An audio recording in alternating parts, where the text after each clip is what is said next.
जय हिंद मेरे प्यारे साथियों, आप सब कैसे हैं। मैं एक बार फिर से आप सभी का आपके अपने परिवार राहुल स्टडी जंक्शन में आपका बहुत बहुत स्वागत करता हूं। साथियों, आज हम आपके बीच में बात करने वाले हैं फिजिक्स क्लास 9th की फिजिक्स की बात करेंगे, चैप्टर नंबर 1 जिसका नाम है मोशन। साथियों, अभी ये मेरे पास एक सीट है।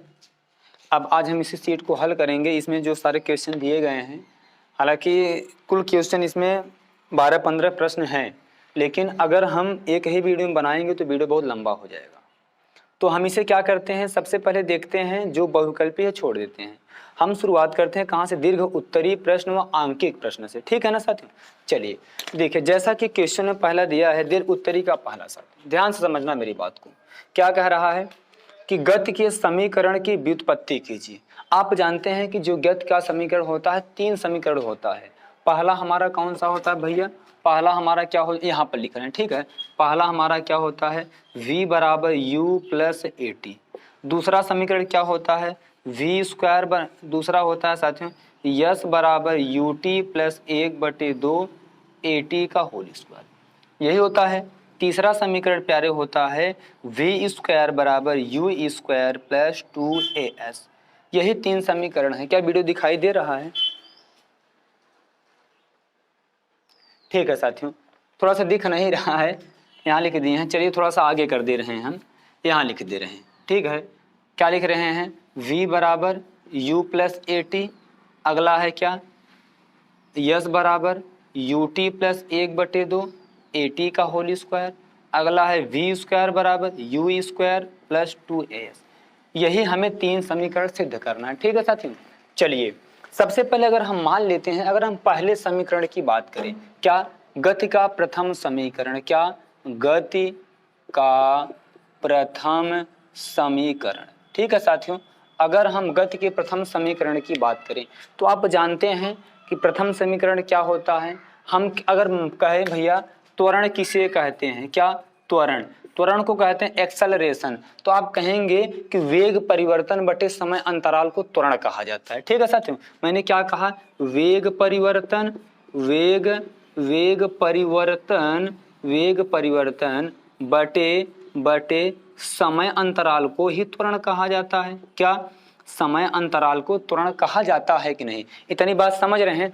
अगर मान लेते हैं हम त्वरण को क्या ए से लिख दें, ठीक है, एक्सेलरेशन मतलब ए बराबर त्वरण। अच्छा, वेग परिवर्तन मतलब क्या हो जाएगा, क्या मतलब, अगर वेग परिवर्तन की बात करें हम, यहाँ बताइए v माइनस यू होगा कि बताइए u माइनस v होगा, ये बताइए। अच्छा, v बराबर u प्लस ए टी है तो क्या होगा, अंतिम वेग माइनस प्रारंभिक वेग बटे समय अंतराल को कहाँ से लिखेंगे हम, t से। यहाँ तक समझ में आया। अब कुछ नहीं करेंगे, अब क्रॉस इसका मल्टीप्लाई कर देंगे हम, तो ये भैया हो जाएगा ए टी बराबर v माइनस यू।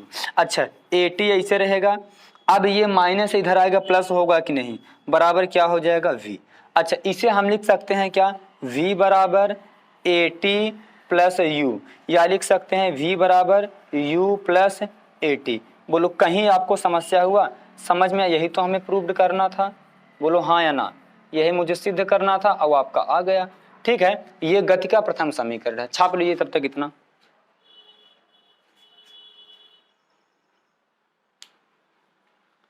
ठीक है साथियों, चलिए ये हमारा प्रथम समीकरण हो गया। अब हम बात करते हैं कि गति का द्वितीय समीकरण। समझ में आ रहा है? कमेंट करना जरूर।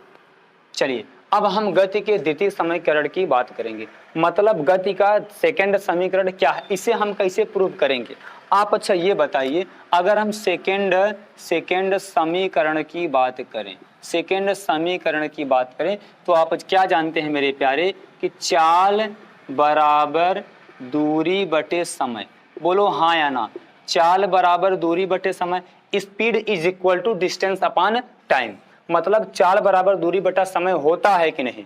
अच्छा ठीक है, ये हमारा चाल पूछ रहा है, हमें क्या निकालना है, दूरी। इससे दिखाते हैं तो क्या करेंगे हम, दूरी बराबर, अब क्या हो जाएगा चाल, अब जब ये इधर जाएगा तो बोलो गुणा होगा कि नहीं। अच्छा, हम दूरी निकाल रहे हैं तो यस से प्रदर्शित करेंगे, बराबर चाल है।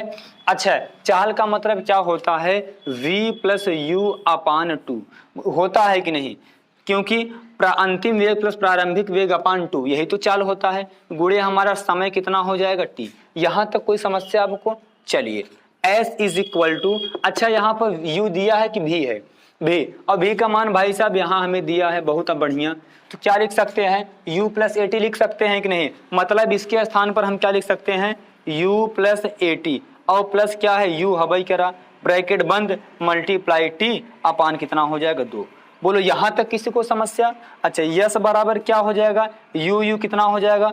2u प्लस ए टी बटे 2 मल्टीप्लाई कितना हो जाएगा? t। भाई समझ में आ रहा है कि नहीं? चलिए यहाँ तक समझ गए, थोड़ा सा और आगे चलते हैं। यस बराबर, अच्छा पहले एक बार इसका इसमें भाग देंगे तो कितना बचेगा? u बचेगा, प्लस एक बार इसका या तो अलग अलग कर लीजिए ना, 2u upon 2 plus A T upon 2 bracket बंद मल्टीप्लाई टी। भाई सब अलग अलग कर दिए, अब इसका भाग देंगे तो यहाँ क्या बचेगा? यस बराबर u बच जाएगा, प्लस है, अब इसका भाग देंगे तो A T multiply 1 upon 2 into T. कहाँ से आया? क्योंकि जब ये 2 है, अगर हम इसका भाग देंगे तो 1/2 होगा, क्योंकि अगर 1 से इसका मल्टीप्लाई करें तो कोई प्रभाव, अरे जैसे अगर हम a में e का गुणा 1 से करें तो at करने में at होगा कि नहीं? कोई प्रभाव नहीं पड़ रहा है। ठीक इसी तरीके से यहाँ तोड़ दिए। अच्छा अब थोड़ा सा इसको यहाँ ले चलते हैं, हमारा यस बराबर क्या हो जाएगा? पहले तो गुणा कर दिए, t का गुणा करेंगे तो कितना होगा? ut, प्लस एक बार करेंगे तो a t का होल स्क्वायर, और गुणे कितना है? 1/2। अब हमें क्या सिद्ध करना है? यस बराबर ut, ठीक है।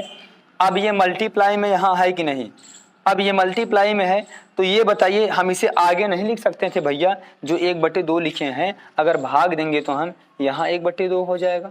अब यहाँ चीज हम क्या कर देंगे? यहाँ पर 1/2 क्या करेंगे? at का होल स्क्वायर। यस बराबर, अब 1/2 है ही, at गुणा कर दिए हैं तो ut प्लस 1/2 at का होल स्क्वायर। यही तो मुझे सिद्ध करना था। प्रूव्ड हो गया कि नहीं? ठीक है साथियों, छाप लीजिए जल्दी से।